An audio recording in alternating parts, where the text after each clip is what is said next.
tardes, muchachos. ¿Cómo están? Mi nombre es Mauricio Muñoz. Este es mi canal Coeficiente de Investigación. Y el tema de hoy es el siguiente: la historia de Romeo y Julieta. Este comentario de hoy es basado en la obra Romeo y Julieta del autor inglés William Shakespeare. Es un seudónimo. Es una obra publicada en el año 1597. Es del género dramático. Es una obra de teatro de la especie tragedia de la corriente literaria del barroco. Es decir, presenta asociaciones ingeniosas de palabras, un lenguaje elegante y lleno de figuras literarias. Es una obra inspirada en el poema de Arthur Brooke, La trágica historia de Romeo y Julieta del año 1562.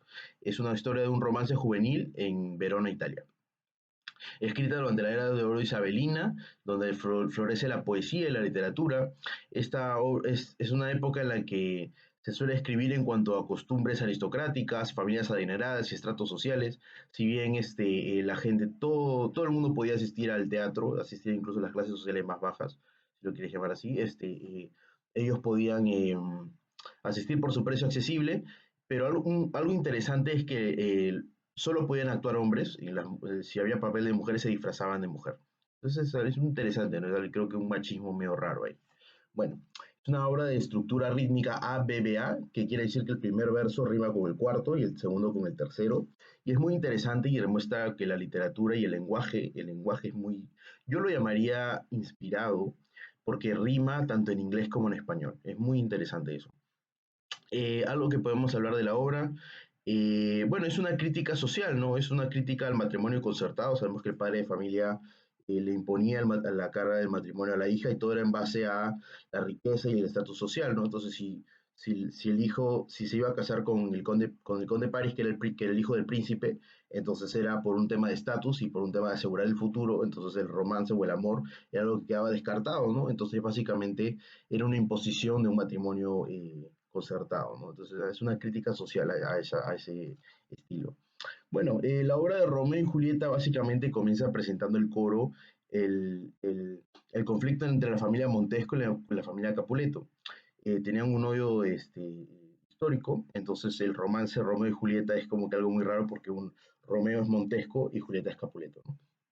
Y bueno, Romeo comienza presentando su romance posero hacia Rosalía, como que era un tipo sensible, romántico, esa es la naturaleza de Romeo, ¿no? Y luego conoce a Julieta en una fiesta, la conoce porque él y un criado suyo son invitados a la fiesta, ¿no? De los Capuleto por un criado de los Capuleto.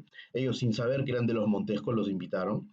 Y era una fiesta donde había máscaras, donde básicamente es una metáfora para la máscara social, ¿no? Porque en una fiesta de élite, si lo quieres llamar una fiesta de la aristocracia en esa época, todos jugaban un rol social de apariencia, de mostrar algo, ¿no? Entonces no era algo muy genuino. Entonces creo que esa es la metáfora de la máscara. Eso es muy interesante, es algo que podría mencionar. Bueno, eh, el punto es que Romeo conoce a Julieta y comienzan un romance apresurado, que ambos lo reconocen. Julieta dice, no, pero es muy apresurado, es imprudente. Y se suponía que la madre de Julieta le había encargado de que se iba a casar con el conde Paris, ¿no? Que era hijo del príncipe, ¿no? El príncipe de Verona, de la Scala, básicamente. Entonces, es algo muy fuerte, ¿no? Porque cuando Julieta le dice al padre, oye, ¿sabes qué? Yo no quiero casarme con el conde Paris, se molesta, tienes que obedecer. Incluso cuando el conde Paris se entera de que Julieta no quiere casarse con él, le dice, o sea, ya, ¿cómo me vas? Le dice básicamente, oye, ¿cómo me vas a rechazar a mí? No pongas esa cara, que tu llanto no estropee el momento. Entonces, se nota el machismo que hay detrás de eso. Y yo creo que es algo que Romeo no tenía, ¿no? Entonces, por eso yo creo que a Julieta le encantaba estar con Romeo, porque Romeo era muy romántico, era muy genuino, ¿no? Entonces, si bien era un romance, y eso despierta la pregunta, ¿no? O sea, realmente, o sea, ¿qué es el amor? O sea, el amor es romance, el romance es parte del amor, y estamos hablando de una época en la que amor, casi no, el amor de pareja en matrimonio casi no existía, ¿no? Es algo que históricamente es algo que ha sido un conflicto, ¿no? O sea, es muy raro históricamente ver historias de amor así. Pero básicamente Romeo tenía eso que a Julieta le gustaba, ¿no? Que era romántico, pasional, y viceversa, ¿no? Entonces, Entonces, luego entra el conflicto, ¿no? Mucha gente dice, no, es una historia ridícula, ¿no? Porque, o sea, hay gente que mueren familiares, o sea, muere Tebaldo, muere Mercucio, que es amigo de Romeo, en un confrontamiento después de enterarse de que habían sido invitados a la fiesta. Y básicamente hay muertes de familia, problemas de conflicto. Y esto va a sonar, esto va a sonar extraño, pero ¿por qué se meten por qué se metían? O sea, era problema de ellos. O sea, realmente no estoy diciendo que esas cosas sean algo bonito, positivo, no quiero justificar eso. Pero yo creo que si tú estás, es algo revolucionario en el sentido de que si estás en una época en el que el romance no existe y todo es social y todo es, o por lo menos no existe en la nobleza, es muy atrevido y muy arriesgado de meterse en eso. Yo creo que es una aventura que en ese aspecto, para ellos por lo menos justificaba la imprudencia del tema, ¿no? Entonces, yo creo que a veces preguntarse si es amor verdadero, si es amor genuino, creo que escapa la temática de lo que es la belleza de la aventura y la vida, ¿no? O sea, el romance, o sea, yo creo que esas cosas lo hacen más interesante inclusive.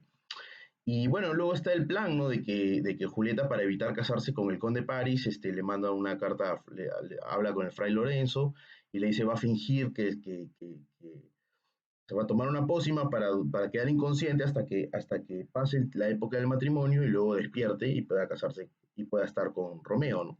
Romeo, dicho de paso, iba a decir, fue desterrado, que eso es convertir a alguien en un paria, ¿no? Y básicamente en la época, ¿no? Y es muy interesante porque a Julieta le dolió mucho y con todos los conflictos aún así quería estar con él, entonces es algo muy interesante. Y bueno, básicamente luego el fray Lorenzo trata de hacerle llegar la carta, trata de hacer que Romeo se entere, pero hubo un conflicto y Romeo básicamente eh, se desentiende de la situación y se entera, ¿no? Por un criado suyo, oye, hemos visto a Julieta muerta, ¿no? O sea, porque estaba inconsciente, no estaba muerta por la pócima, no era letal. Y Romeo piensa, oye, pero, o sea, que se ha muerto, entonces que yo tengo que morir por ella. Yo me imagino que él pensó, si por mi culpa ella se ha quitado la vida por no poder estar conmigo, por todos los problemas que yo tengo, entonces yo quiero morir y yacer junto a ella, ¿no? Entonces Romeo va y se acerca y se compra un veneno para el boticario y él se envenena, ¿no? Para morir junto a su amada, ¿no? Y él tiene un conflicto con el conde de París, ¿no? A un espadazo y él le gana, y muere el conde de París. Y luego básicamente muere al lado de Julieta. Julieta se despierta después y Julieta luego lo ve muerto a Romeo y se apuñala a sí misma al ver a su amante muerto, ¿no? Es muy interesante esa historia. Es criticada y ridiculizada de una manera burlesca, tonta, pero si tú entras en el contexto histórico, mira, ¿cómo te digo que lo loco que es? O sea, los hombres actuaban, se disfrazaban de mujeres en la actuación para que veas el nivel de rechazo o machismo, se lo quiere decir. Entonces, el romance es algo que no existía, o sea, que es algo muy interesante. Yo creo que te puedes hacer preguntas, ¿no? O sea, y yo creo que la pregunta de si la historia es amor o no, o si es un amor, si no es un amor de adolescentes, ¿no? O sea, no estoy diciendo tampoco que sea un amor maduro, que sea lo correcto. Pero, o sea, ¿qué es lo justo? O sea, te pones a pensar, yo digo, o sea, si yo amo a una persona me encanta para arriesgarme a dar una aventura, y la gente se mete y hay problemas, o sea, yo no me pongo a pensar, o sea, tienes que ponerte en la situación, ¿no? Bueno, es una historia que a mí me encanta mucho, me gusta mucho, no sé, yo quizás, para revelar un poco de mi carácter, o no sé, yo no creo que me metería en tantos problemas, pero sí me gusta lo pasional, ¿no? Entonces, por eso la historia a mí me parece muy interesante y creo que simplificarla, bueno, unos adolescentes que murieron y por su culpa pasó todo eso, o sea, es echarle la culpa a alguien que solo quería amar, ¿no? Y que los demás, por un conflicto de Capuleto y Montesco, que luego, interesante, ¿ah? La muerte de Romeo y Julieta fue respetada y trajo paz a la familia de los Capuleto y los Montesco. O sea, ellos se dieron cuenta, oye, no, de verdad nos metimos en algo que no nos competía, ¿no? Entonces, es como, pucha, o sea, eh, hubo un respeto final a la historia de Romeo y Julieta y eso te llegó a traer paz al conflicto histórico entre los Capuleto y los Montesco. Interesante, muchachos, nomás les doy mi comentario, espero les guste y nada, les mando un abrazo.